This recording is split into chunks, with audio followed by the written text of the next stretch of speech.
I feel like I have to cover Kiro again since he's been up to some pretty sleazy stuff and no one's been talking about it. And to be completely honest, I'm tired of talking about this guy. I just want him to wither away as soon as possible since he literally has been a burden on the entire fandom for years already. Small channels like mine have been battling him every time he tries to crawl his way back into a position of prominence. But nowadays, when Kiro starts releasing new content, that same backlash doesn't seem to exist in relation to the amount of supporters he has at the time. So who knows, maybe Kiro will get away with everything eventually. But honestly, that really depends on how we react as a community to the BS that Kiro throws at us. I know I covered this clown a few times before, but whether you or I like it or not, Kiro is still a major influencer in this community. Kind of like Kothrix, although he has been technically cancelled from the community, the amount of views he gets are still comparable to a lot of popular furries that are mainstream.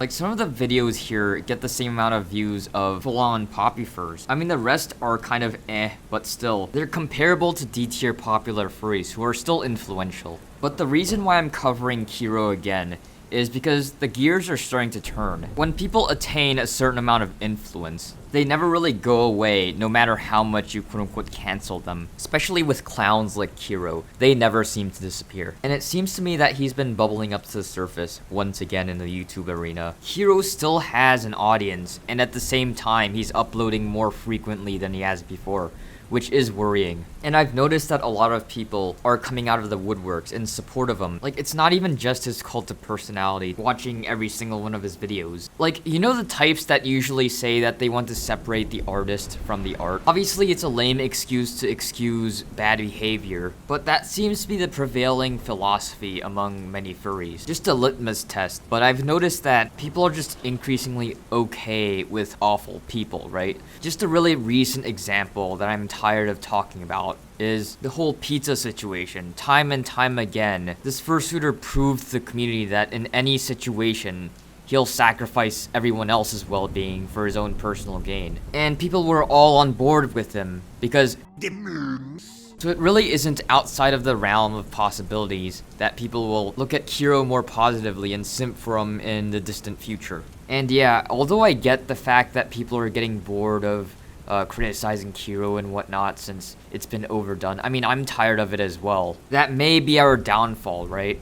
Since people will start forgetting over time, so it'll become more acceptable to watch Kiro videos and make memes about them. But at the same time, every second Kiro's not making a video, he's losing his audience, while this stigma still exists. So I don't know, it's hard to exactly predict whether Kiro will win at the end or whether everyone else will win, since we and Kiro are both on colliding timetables. But I guess I can tell you how Kiro is trying to manipulate people into thinking that he's a good person. Kiro's new videos are pretty standard for the usual insincere YouTuber trying to get away with shit by pretending nothing happened. But I will painstakingly show you what exactly I'm talking about. I sat through almost an hour of Kiro's shitty content, and honestly, it's like eating junk food. I sat through an hour of shit, and I really didn't learn anything useful except which particular simple emotional manipulation strategies he used in every video. First, we'll cover this shitty video. It's called How the Average Person Becomes a Furry.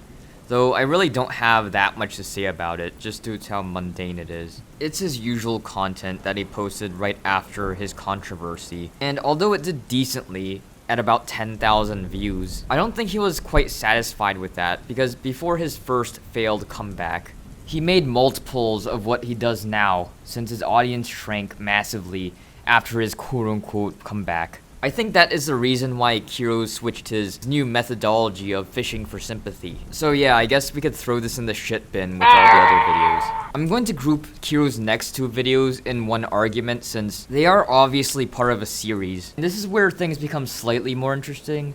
The videos themselves are pretty mundane, but this is where you see him fishing for sympathy a lot more than before. The subject matter being working at Walmart seems like an attempt to cultivate sympathy through being quote-unquote relatable. Like, oh, I was a wage slave as well. Speaking of Walmart, maybe Kiro should work there again. At least he would be making an honest living. His main source of income wouldn't be scamming little kids into convincing their parents to buy his merch or pay into his Patreon, right? But anyways, I digress. Next video entitled We Have Discovered discovered all the puns is honestly the most uninteresting thing I've ever heard, so there literally is nothing to talk about. If you want to watch it, go ahead, it's your funeral. And this is Kiro's most recent video, where he tries to start himself as a meme. I mean, that's not a bad idea from his perspective, since there have been plenty of examples of awful people starting memes that became popular, and subsequently basically using their newfound clout to raise an army of simps to defend themselves from any criticism. But that really is random. You don't just create a popular meme out of nowhere. To wrap things up, the whole idea is Kero has lost his active simps exponentially when he's on hiatus. But when he does start creating content again, he slowly gains influence over time. So honestly, the only way that Kero would just disappear outright is if he's discouraged from creating new content. Like if he's on hiatus for long enough that he ends up being a small channel, he won't be motivated to create new content since he won't be getting the numbers he wants as demonstrated after his quote-unquote comeback. And yeah, I hope this is the last video I ever make on him.